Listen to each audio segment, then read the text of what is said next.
Assalamualaikum warahmatullahi wabarakatuh. Dan ini adalah kisah iblis galau dan memohon taubat lewat Nabi Musa alaihi salam. Kisah iblis laknatullah memohon taubat pernah terjadi di zaman Nabiullah Musa alaihi salam. Kisah ini diceritakan oleh ulama besar kelahiran Khurasan, Imam Abu Lais As-Samarkandi, dalam kitabnya Tambihul Ghafilin.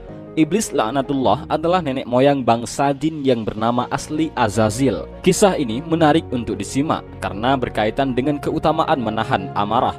Seperti diketahui, marah datangnya dari setan dan setan diciptakan dari api, dan api hanya bisa dipadamkan dengan air. Apabila kalian marah, hendaklah dia berwudu.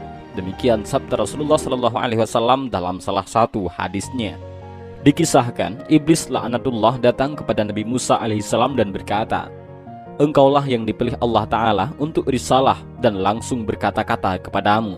Sedang aku seorang makhluk biasa yang ingin juga bertaubat kepada Tuhan. Maka tolonglah aku semoga dapat diterima taubatku."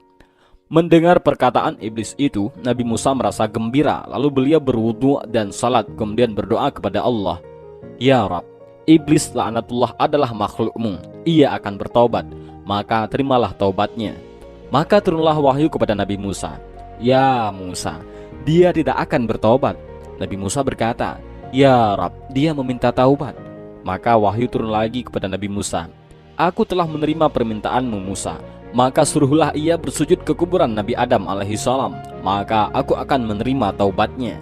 Nabi Musa alaihissalam sangat gembira dan menyampaikan wahyu itu kepada iblis laknatullah. Tiba-tiba iblis laknatullah marah dan sombong seraya berkata, "Aku tidak sujud kepadanya di masa hidupnya. Bagaimana akan aku sujud sesudah matinya?" Lalu iblis laknatullah berkata, "Hai Musa, karena engkau telah menolongku kepada Tuhan, maka ini engkau berhak mendapatkan hadiah dariku. Maka aku berpesan kepadamu dengan 3 hal, yaitu: pertama, ingatlah aku ketika marah, sebab aku di dalam tubuhmu mengikuti aliran darah.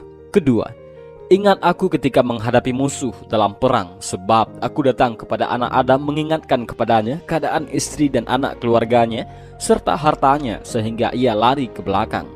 Ketiga, jangan duduk sendirian dengan perempuan yang bukan mahram, sebab aku menjadi utusannya padamu dan utusanku padanya." Singkat kisah, keinginan iblis untuk bertobat tidak terwujud dikarenakan sifat sombong dan marahnya kepada Nabi Adam alaihissalam. Iblis masih menyimpan dendam dan enggan untuk bersujud kepada manusia pertama dan bapak seluruh manusia itu. Dan semoga kita dipelihara dari kejahatan iblis dan sifat marah yang diwarisinya.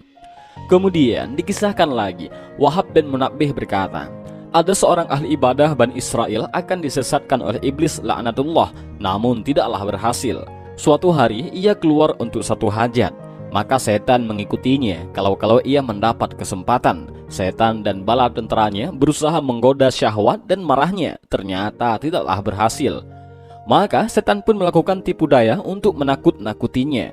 Maka dibayangkan kepadanya seolah-olah akan dijatuhi batu bukit besar, tetapi ahli ibadah itu selalu berzikir kepada Allah sehingga terhindar. Terkadang setan menakutinya dengan ular ketika ia salat, hingga melingkar di kakinya hingga kepalanya. Ketika sujud, ahli ibadah ditakut-takuti seakan-akan ular itu akan menelan kepalanya. Maka ia hanya menyingkirkan dengan tangannya hingga dapat bersujud. Ketika selesai salat, setan datang kepadanya dan berkata, "Saya sudah berusaha untuk menyesatkanmu, tetapi tidaklah berhasil. Kini saya akan berteman saja denganmu." Mendengar pengakuan setan itu, ahli ibadah itu berkata, "Saat engkau menakutiku, alhamdulillah aku tidak takut. Demikian pula sekarang aku tidak ingin bersahabat denganmu." Lalu setan itu berkata, "Apakah engkau tidak tahu bagaimana keadaan keluargamu sepeninggalmu?" Ahli ibadah itu menjawab, "Aku telah mati sebelum mereka." Kemudian setan berkata, "Lalu apakah kamu tidak bertanya kepadaku bagaimana aku dapat menyesatkan anak Adam?" Ahli ibadah itu berkata, "Baiklah, bagaimana kamu menyesatkan anak Adam?" Iblis laknatullah menjawab, "Aku menyesatkan mereka dengan 3 hal, yaitu bakhil, kikir, marah, dan mabuk." Manusia apabila bakhil ataupun pelit, maka ia akan enggan mengeluarkan hartanya untuk menunaikan kewajibannya. Apabila ia marah, maka setan akan mempermainkannya seperti anak kecil bermain bola. Meskipun ia dapat menghidupkan orang mati dengan doanya, setan tidak patah harapan untuk menyesatkannya, sebab ia membangun dan setan akan merobohkan dengan satu kalimat saja.